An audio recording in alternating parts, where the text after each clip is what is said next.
it is said that if the opposition wins in Curacao, that can delay the whole process. And I can also go as far as saying Bonaire's system affairs and their referendum seems to be playing a little part. Or I don't know how great of a part it's playing, but what's your opinion on those both subjects? As St. Martin looks towards becoming a country, we cannot be unaware of what is happening around us, even in the Netherlands Antilles itself.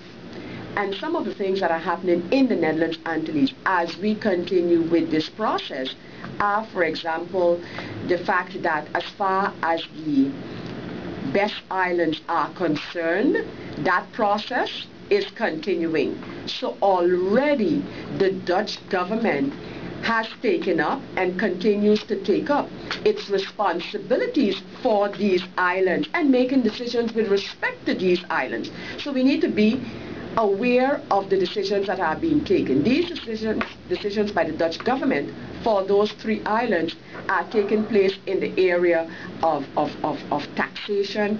They are taking place in the area of legislation, different legislation, and so forth, and so forth.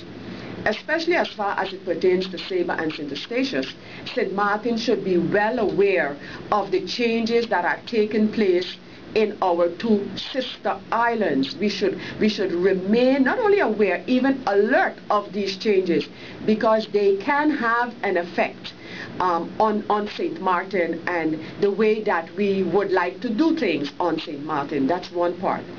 Secondly, indeed, Bonaire is in a situation where the government that is now on Bonaire, that is of Bonaire, has clearly stated and has chosen to have a referendum on the whole matter of constitutional change. What that will bring about, what a referendum will bring about, is left to be seen, and what will happen if the referendum on Bonaire is not in line with the process as we are going through it now also is something that is left to be seen. What happens, for example, if the people of Bonaire say we no longer want to continue on the trajectory as we were going? What happens then? Will the voice of the people of Bonaire be respected, and will that then be a whole turnaround in terms of what happens on Bonaire? That, however, is the island of Bonaire.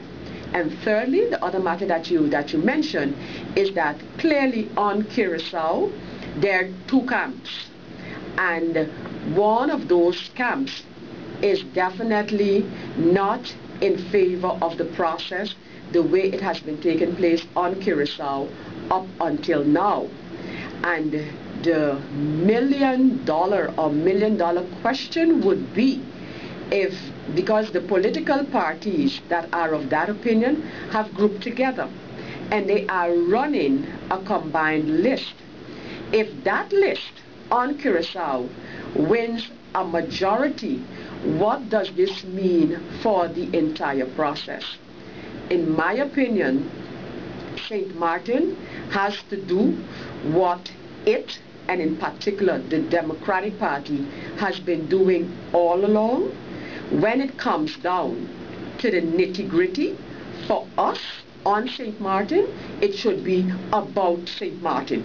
So we should not allow ourselves to be influenced by whatever decisions, with all due respect for whatever political development on whichever of the other islands.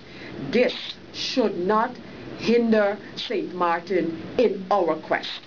And it's going to mean standing up firm, but it has to be done, because as you indicated clearly, there are developments taking place, and again, with all due respect for the other islands and what they wish to do, but there are developments taking place that we need to be keenly aware of and be prepared that St. Martin might have to put up a fight to maintain our position, and our position is one of becoming a country within the Dutch Kingdom.